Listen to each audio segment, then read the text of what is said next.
A goon prisoner approaches this girl and tells her that she might possess powers outside, but within the prison, she holds power, and the girl has to obey her. However, she refuses to comply. In response, the other prisoners allied with the goon attack the girl. At first, she doesn't respond to them, but then the goon prisoner strikes her abdomen, stating that they have heard she is pregnant, and they want to see how strong her baby is. This angers her greatly, prompting her to unleash her powers with all her might. She uses a nearby metal table to strike back at the troublemaker and pin him into the metal grill bars. Meanwhile, guards intervene to stop the fight. They take the girl away and confine her alone in a closed bunker. Poor girl starts weeping while blood is flowing from her nose. Her name is Lorna. Lorna was arrested by the police a few days ago when she attempted to rescue a mutant escapee named Clarice from the police. Lorna herself is a mutant with the ability to use metals according to her will. She can stop the bullets, move cars, and use any type of metal as a weapon. While fleeing the police after rescuing Clarice, Lorna's boyfriend Marcos was shot by one of the officers.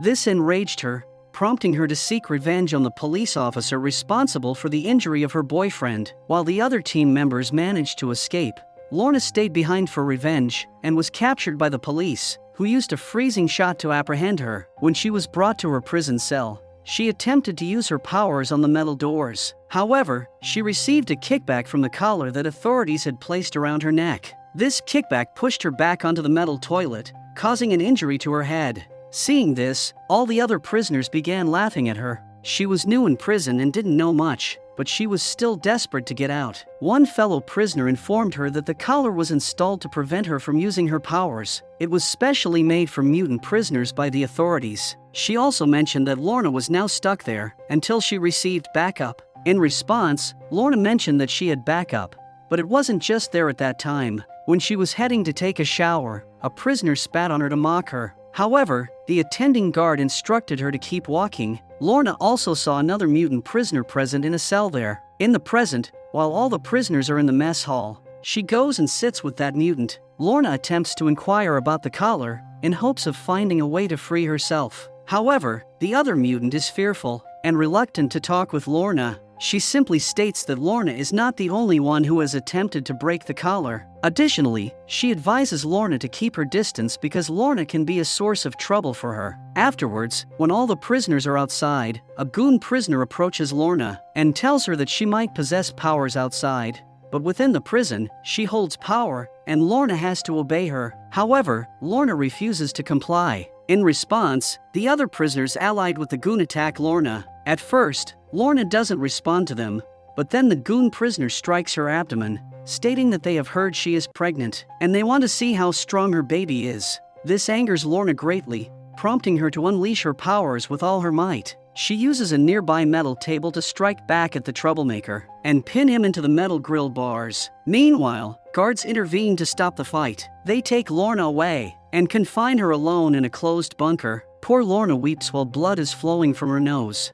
On the other side, the Strucker family, who has contacted Lorna's boyfriend Marcos to help them cross the border. With two mutants in the Strucker family, Andy and Lauren, they have been evading Sentinel services and seek to cross the border for their safety. However, Sentinel Services somehow discovers their secret meeting point and arrives there. Two other mutants, Johnny and Clarice, arrive at the scene just in time to help them. Clarice manages to get everyone out of there by creating a portal with her powers, but Reed Strucker, the father, is shot by the police and arrested at the scene. Because of keeping the portal open for such a long distance, Clarice becomes seriously ill. Her systems begin to fail, and multiple portals start opening randomly all over the place. Meanwhile, the mother, Caitlin Strucker, goes to the hospital to get some medication for Clarice. After administering the medication, Clarice finally starts to improve, and the portals close. Caitlin feels guilty, believing she has destroyed the headquarters of the Underground,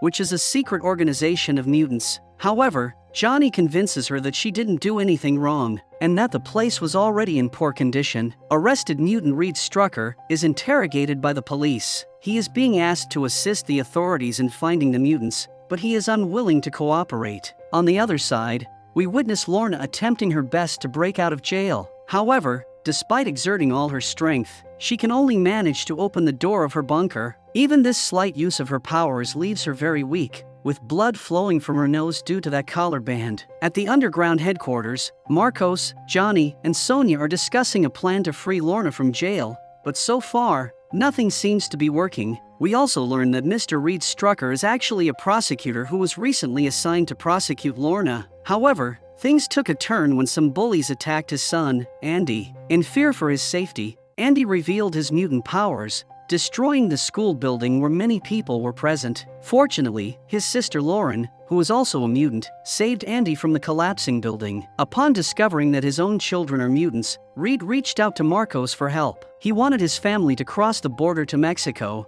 where regulations against mutants are less strict, but he ended up being caught by authorities in the process. In the present, we see Caitlin Strucker and her 2 children on the road, fleeing from the safe place of mutants in search of help from their Uncle Danny. First, they rob a bank to gather enough money to reach their uncle via taxi, but when they reach Uncle Danny's place for help, he refuses to assist them due to the fear of Sentinel services. Meanwhile, some locals arrive there with guns, as they are aware that the mutants responsible for the previous day's building destruction are there. Marcos and Johnny also arrive there to rescue the Strucker family from the dangerous situation. The mutants and Caitlin get into an SUV and attempt to escape, but they are followed by those local people with guns and 2 other vehicles. They also start shooting at them. Luckily, Clarice appears on the road and opens a portal for the SUV to a safe place, saving the whole group. After reaching the safe place, Caitlin apologizes to Marcos, acknowledging that she shouldn't have gone to get help from ordinary people.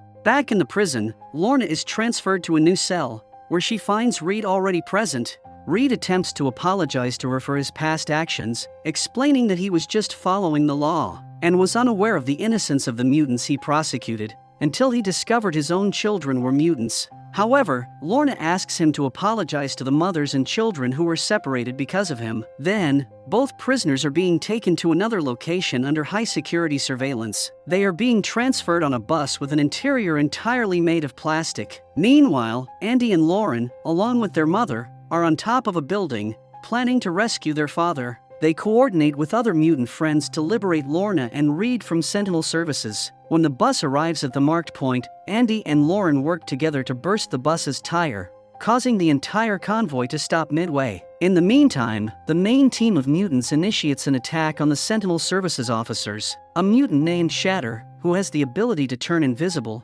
moves towards the bus first, but an officer spots him and shoots at him. Marcos attempts to use his powers but finds himself unable to, and the same goes for Johnny and Clarice. The plan is to open a portal inside the bus to extract Lorna and Reed from the bus, but someone appears to have disrupted their powers. Meanwhile, Johnny sees Pulse, an old ally who was presumed dead after being shot by the Sentinel services during a previous mutant attack. However, to Johnny's surprise, Pulse is still alive and working with Sentinel services against his own people. He has the ability to disrupt digital devices, and he can also stop other mutants from using their powers. Johnny tries to persuade him to reconsider his allegiance, but Pulse remains indifferent. Johnny also notices a strange tattoo on Pulse's forearm. After the unsuccessful attempt to convince Pulse, Johnny decides to fight him. Once Johnny makes Pulse unconscious, all the mutants' powers are restored. Inside the bus, Reed and Lorna team up to fight against the guards, but the guards overpower them and tie them up again by their neckbands since their hands are already bound. Lorna can feel her power back, but can't use it because there's no metal around in the bus. With Reed's encouragement,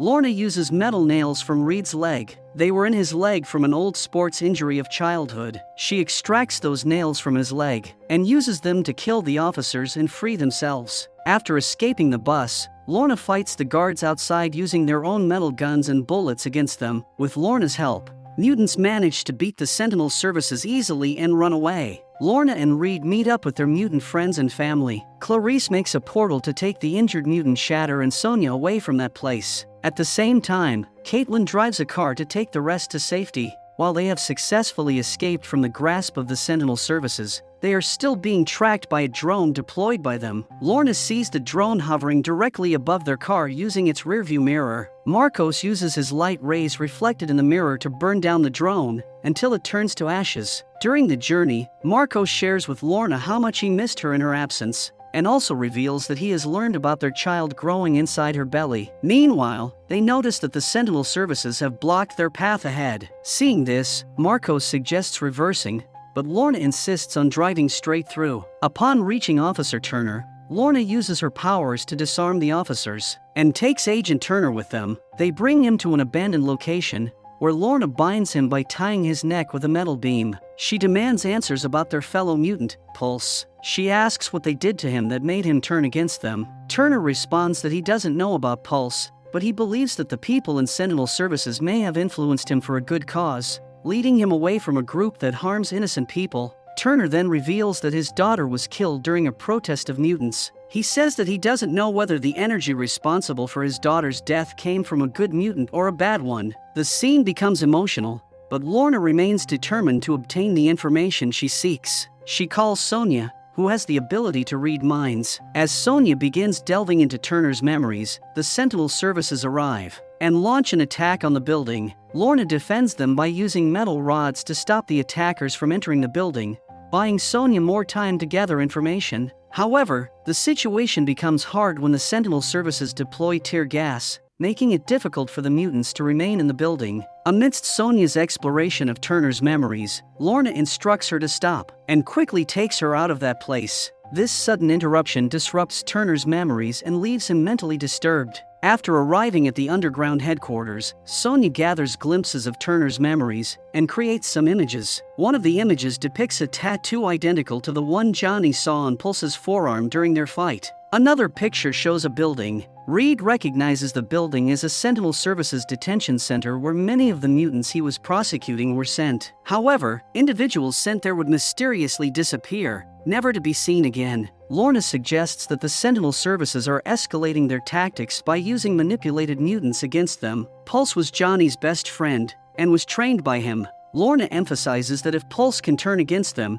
anyone among the mutants could do the same. Therefore, they devise a plan to infiltrate the building and uncover more information about this dangerous program. They make thorough preparations and embark on their mission. Reed, Andy, and Marcos are on the mission. They travel toward the Sentinel Services detention center concealed within a large truck. While en route, a police officer stops them and instructs the driver to show him the truck from inside. As the driver opens the truck's back gate, Marcos utilizes his powers to create darkness by absorbing all the light there, rendering them invisible to the police officer. As a result, the police officer let them go on their way. After arriving at the building, they find that the security is far more strict than they expected at the front gate. Marcos communicates the situation to Lorna over the phone, who advises them to find an alternate entry point. They head to the parking lot, where Andy utilizes his powers to create a hole in the wall, providing them a way inside. Despite Andy's desire to accompany them, Reed insists he returns to the truck for his safety. Inside the building, Marcos and Reed proceed with their mission. Reed searches for mutant files and gathers them, while Marcos melts the locks and computer cases to retrieve the hard disks. After leaving the building with the desired files, they notice they are being chased. While in the truck, they observe 3 police vehicles following them. They promptly inform the headquarters about their situation. In response, Lorna, Lauren, and Wes rush to their aid. Wes, who possesses the ability to create illusions by manipulating images or scenes, joins the rescue mission. As the 3 police vehicles are following the truck, Sentinel Services also blocks the road ahead. Lorna calls Marcos and instructs him to continue driving straight, regardless of the obstacles. The driver complies, and as the truck approaches the officers, they open fire. However, Lorna uses her powers to stop the bullets in the air. She then directs Lauren to create a slide for the truck, enabling it to fly over the hurdles and continue on its path.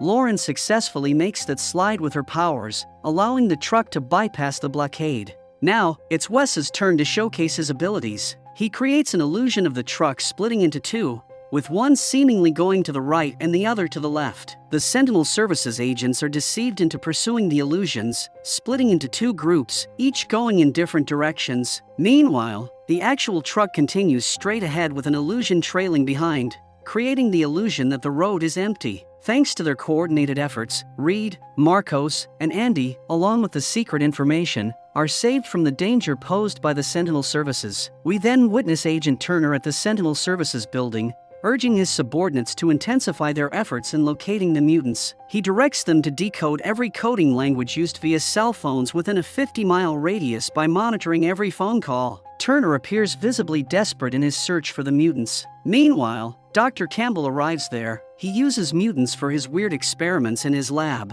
Here, he expresses his support for Turner's ambitions to catch the mutants. In exchange, he requests Turner's assistance capturing the Strucker kids for experimentation in his lab. In the night, Marcos receives a call from his ex-girlfriend, Carmen, who asks for his assistance with her own special mission. At first, Marcos refuses to do any work for her, but when Carmen threatens him to expose their location to the Sentinel services, Marcos agrees to come to her in the morning. Carmen had previously aided Marcos in locating the convoy route transporting Lorna and Reed. With her help, Marcos successfully rescued Lorna from the authorities. So now, she is pressuring him to work for her in return for her assistance. In the morning, Marcos takes his lucky charm with him and informs Lorna that he is going to get food and other necessities for the refugees. Then, he goes to the mansion of his old girlfriend, Carmen. In the evening, when Marcos hadn't returned, Lorna contacted the food supplier to inquire about him. However, the supplier informs her that no one had come for the food supplies that day. Concerned that Marcos might be in trouble,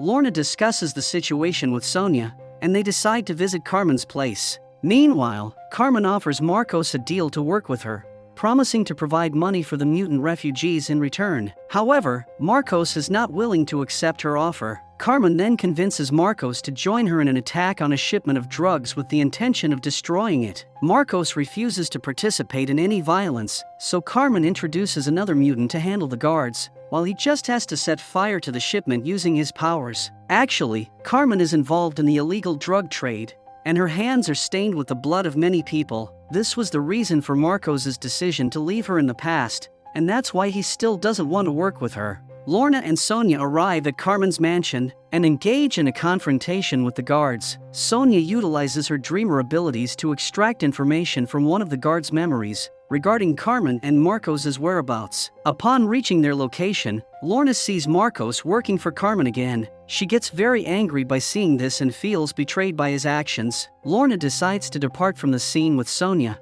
leaving Marcos with Carmen. Meanwhile, Carmen is happy at completing the job with Marcos's help and rewards him with a brief kiss. Back at the underground headquarters, when Marcos returns with some food supplies and fabricates a lie about being delayed, Lorna shows him her anger and presses him to tell the truth. Reluctantly, Marcos admits that he had to work for Carmen because she aided him when Lorna was imprisoned, but he couldn't bring himself to disclose this to Lorna earlier. Angered by his deception, Lorna removes his charm from his neck and walks away. Then we see Reed sorting through all the data they have stolen from Sentinel Services Detention Center. Much of the data is heavily encrypted, indicating its high level of confidentiality, and they have yet to decrypt it. Among the data they have managed to access, Reed comes across a file detailing a mutant whose facial sketch bears a striking resemblance to Wes. On the other side, Dr. Campbell visits Agent Turner and discusses their strategy to fight with mutants. He informs Agent Turner that they must deploy their special assets against the mutants,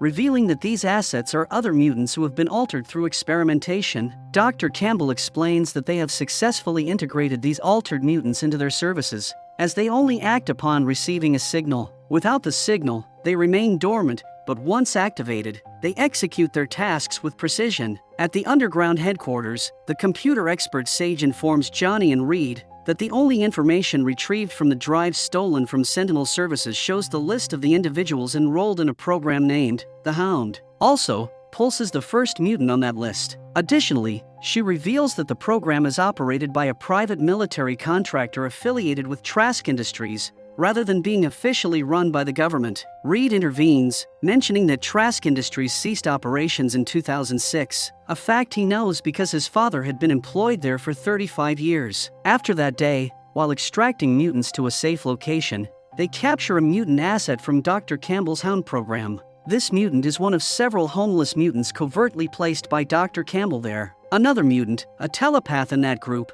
alerts Johnny about the anomaly in the mutant's mental activity. This mutant asset bears the same tattoo on her forearm as Pulse. She exhibits extraordinary speed and seemingly enhanced powers by some form of medication that heightens her abilities to a remarkable degree. Then, Reed and Johnny visit the residence of Reed's father, Otto Strucker, seeking information about Trask Industries because Otto has past connections with Trask Industries. Given the decades-long distance between Reed and his father, tensions run high. Their relationship has not been good since Reed's childhood, and they have not talked to each other for many years. Initially, Otto remains stubborn that the information regarding Trask Industries is highly classified, and he cannot disclose anything. However, when Reed says that his children are mutants and are currently hiding from the Sentinel services, Otto appears shocked and persuaded. He leads Reed to his room and shares old family photos and some newspaper clippings with him. Otto reveals that he himself is a mutant who spent his entire career at Trask Industries researching how to suppress the X gene in Reed.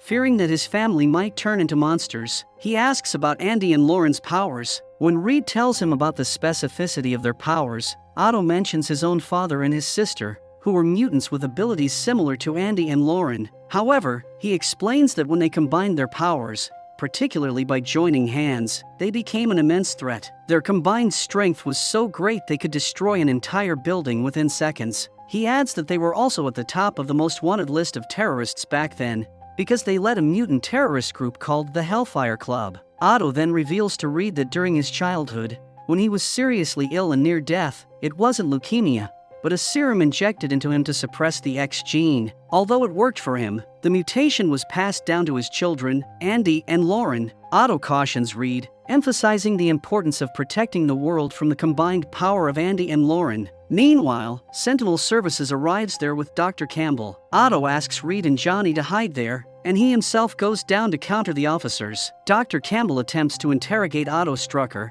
but he refuses to provide the answers they seek. Dr. Campbell claims to have reviewed Otto's research on suppressing the X gene, and also praises his work. He then reveals that he actually used Otto's research to enhance the X gene instead. Sentinel Services wants to search Otto's house, but Otto refuses to allow them to do so. In response, they shoot Otto in the chest, but Otto demonstrates his mutant abilities and detonates himself, causing serious injuries to Dr. Campbell's face. The explosion also results in the death of Pulse, leaving Johnny deeply affected. Back at the underground, the mutant asset Chloe begins displaying withdrawal symptoms from the medication she was on. Catalin attempts to communicate with her, but the mutant is unable to speak. Esme, the telepathic girl, is summoned to delve into her thoughts. As Esme explores her mind, she discovers intense pain and glimpses of Trask Industries, where Dr. Campbell is with other mutant assets from the Hound program. However, the security at the building is extremely tight. Suddenly, Chloe succumbs to her pain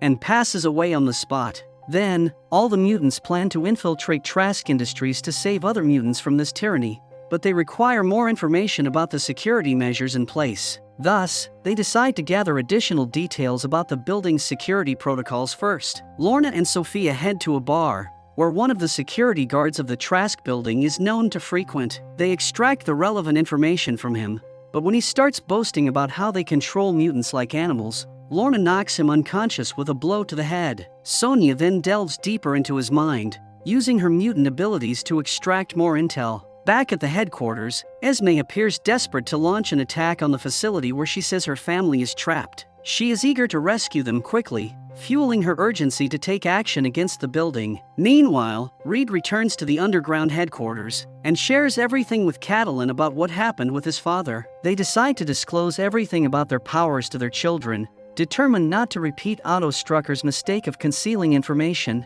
they inform Andy and Lauren that according to Otto Strucker, they can become incredibly powerful by using their powers while holding each other's hands. To test this theory, they conduct an experiment in the locker room. When Andy and Lauren join hands, they experience a sense of unity and a surge of power, causing energy intensity to escalate within the locker room. However, Reed intervenes and separates their hands in time. Upon returning, Andy and Lauren reveal they are on the verge of destroying the entire building. They explain that they couldn't perceive anyone else in the room, and the sensation of immense power was overwhelming. This confirms that they possess the power of their grandparents, capable of causing widespread destruction around them. Now, all the mutants gather and plan to attack Trask Industries. They decide to target the power substation first, which is the source of Trask Industries' all the power. Once they destroy it, they will have a 3-minute window during which all automatic cameras and machine guns will be offline, allowing them to enter the facility. The Strucker kids are chosen to destroy the power station,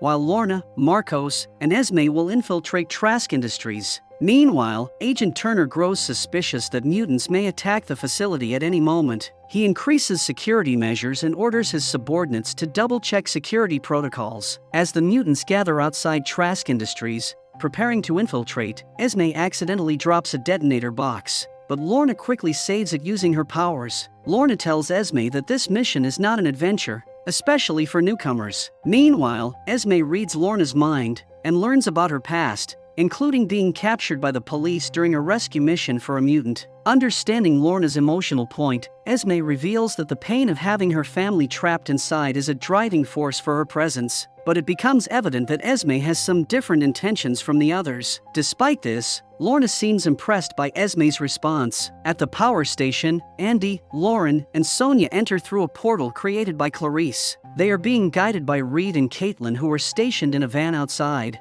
monitoring through security cameras. Inside, they encounter a security guard whom Sonia manipulates into disposing of his badge and gun, before leaving without alerting anyone. However, Sentinel Services becomes aware of the mutants' plan, and Agent Turner orders security checks, confirming his suspicions of an attack on the substation. They converge on the substation, tightening their grip on the mutants inside. Caitlin warns the team to retreat, but Clarice struggles to open a portal due to the complex layout of the building. A Sentinel Services robot attacks Clarice and apprehends her there. It prompts the others to flee, leaving her behind. In the chaos, Sonia is also captured while protecting the Strucker kids. Andy and Lauren are now left alone. They even can't connect to their parents, as communication is broken down by the Sentinel Services. They end up running in the basement, and after that, they can't find any way out. So, they attempt to use their powers to escape. They join their hands and start the process of that extreme energy flowing through their body.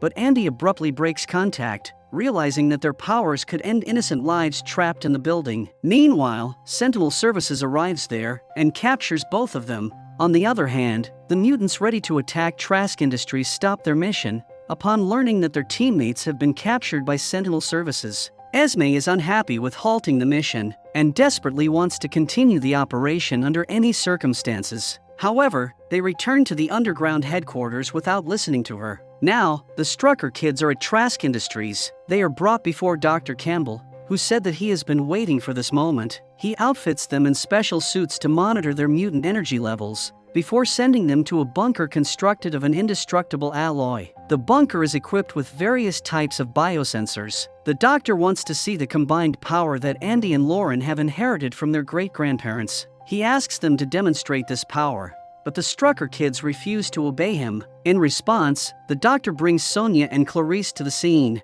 Again, he demands to display their power, but Sonia urges the kids not to comply. At this, the doctor gets angry and shoots Sonia in the chest. She dies before their eyes on the spot. Now, the doctor threatens to kill Clarice too, unless the kids demonstrate their power. Faced with no choice, they reluctantly agree and join their hands. They unleash their maximum power in the bunker until all the biometers reach their limits. Their computers are destroyed, and the indestructible container is now out of shape due to their power. The doctor then activates their neck collars to prevent further use of their powers. Despite this, the doctor is greatly impressed by the kids' abilities. His subordinate informs him that they have successfully extracted the amino acid, allowing the Strucker kids to combine their powers. The doctor instructs him to prepare a report to leverage this discovery for something significant. Then, we witness Reed convincing Turner to investigate Trask Industries for their illegal experiments on mutants. Upon arriving there for investigation, Turner discovers Sonia's death in the Trask Industries. Consequently, he decides to take all the mutants back to the prison. However, as they are about to exit the Trask Industries gate, other mutants from the underground appear, but Esme betrays the underground and launches an attack on the convoy single-handedly. Utilizing her powers, she deactivates the collars of all the mutants and manipulates the officers into firing on each other, eliminating them one by one. It is revealed that Esme has two identical twin sisters in the convoy. Her actions were aimed at liberating them from Trask Industries. Now that all the mutants are free and have reached the underground headquarters, the true identity of Esme and her sisters, the Frost sisters, becomes clear to everyone. They are revealed to be wealthy and influential individuals, with one of them even being involved in a senator's campaign. Meanwhile, Frost sisters return to the underground headquarters and seek the assistance of other mutants to dismantle the Hound program entirely. However, this time, the people at the headquarters are divided in their opinions. Some wish to join the Frost sisters and tackle the issue in their style, while others prefer to pursue their own methods. Frost sisters give them time to decide and leave the headquarters. Amidst the chaos, the Strucker family decides to leave the underground headquarters for Mexico. However, while they are at Fairburn, Sentinel Services launches an attack on the location. This time, they deploy a machine capable of combining the powers of their mutant assets, crafted using Strucker's amino acid. As a result, the attack is particularly brutal, and Andy sustains injuries from the attack. The Struckers contact Johnny and other mutants for assistance, and after some time, they arrive to extract the Strucker family from the dangerous situation. However, with officers scattered in the woods, there is no clear path to safety. It is then that the Foster sisters come to their aid, rescuing them from Sentinel Services by influencing the mental condition of the guards present there. Despite their reservations about the Foster sisters, the Strucker family and the mutants have no choice but to go with them for their own safety. Now, the Strucker family is back at the underground headquarters, where mutants make a deal to collaborate with the Frost sisters to dismantle the Hound program. Lorna appears deeply impressed by the Frost sisters during the negotiation. The scene shifts to an event where Dr. Campbell persuades a senator, who is already anti-mutant, to propose legislation, utilizing their new invention against mutants. He plans to employ the Hounds, augmented with compound powers, to attack mutants and intends to use Otto Strucker's research to suppress the X gene in mutants. The senator delivers a fiery speech against mutants in that event, mentioning to tackle the mutants by force this time. He receives a big applause from the audience, as they all are united by their hatred of mutants. Lorna and her allies, accompanied by the Frost sisters, also attend the event to apprehend Dr. Campbell. Clarice, Johnny, and Marcos reach inside the building through a portal. They engage with Dr. Campbell's guards and eliminate them. However, Dr. Campbell hides behind children to shield himself, and then flees in an elevator, pointing a gun at a child. Subsequently, more guards arrive and open fire. Johnny rushes towards Clarice to protect her by providing cover for her. When they exit the building without Dr. Campbell, the Frost sisters express their anger at them for failing the mission. They hastily get in their car and start driving, but Sentinel Services begins following them. While being pursued by two cars, Lorna emerges from their vehicle and effortlessly breaks a massive pole. She then puts the pole onto the road to block the officer's path, showcasing her immense power. Meanwhile, Agent Turner utilizes mutants with combined abilities to locate the underground headquarters. He launches an attack on the headquarters with a team, but the mutants inside, under the leadership of the Strucker family, are well prepared. They have already evacuated the children in a van with a mutant capable of going invisible, and blocked entry points with large cement blocks. One team under Caitlin's command attempts to breach the back wall of the locker room. They utilize the power of Shatter to weaken the wall, and then a muscular mutant delivers a powerful blow to break through the wall. They work together to clear the stones, slowly creating an escape route. Simultaneously, another team engages the soldiers at the front door,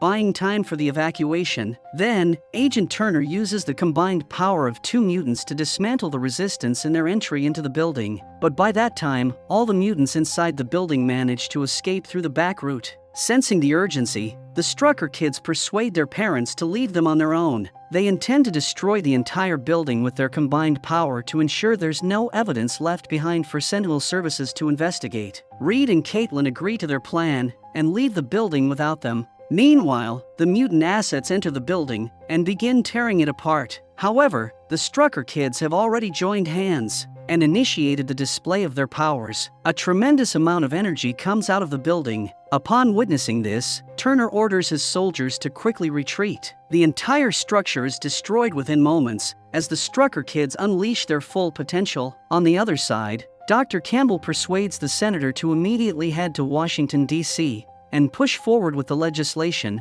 citing the recent attack by mutants at the event. Meanwhile, the Frost sisters succeed in convincing Lorna to eliminate the entire group en route to DC, including the senator. Aware that her fellow team members would not agree to this plan, Lorna accompanies the Frost sisters alone to the airport. When Marcos, Johnny, and Clarice arrive to intervene, Lorna blocks them by putting a fence in their way. Her powers have been significantly amplified by her baby in her womb, and also her behavior has changed much. The Frost sisters have already left the scene. Marcos continues to reason with Lorna, warning her of the consequences and how it will make things harder for mutants. However, Lorna remains resolute, determined that mutants will no longer hide. She says that we will fight for our rights from now on. As the airplane carrying the senator, Dr. Campbell, and other people takes off, Lorna tears it apart with her powers, resulting in their immediate death. In the ending scene, all the mutants gather in one place to discuss their future. Suddenly, Lorna arrives with the Frost sisters, announcing her intention to revive the Hellfire Club and inviting those who wish to join her. She proposes to build a new world and asserts that they must use force this time. Claiming that the mutant underground is dying, she urges them to fight for themselves. Some mutants are influenced by her stance and switch sides. Even Andy, despite his family's objections, leaves them to join Lorna. Despite his father's attempts to stop him, he refuses to listen and behaves badly. Lauren also tries to intervene, but ultimately fails to dissuade him. Lorna takes him with her, along with other mutants, and leaves the place.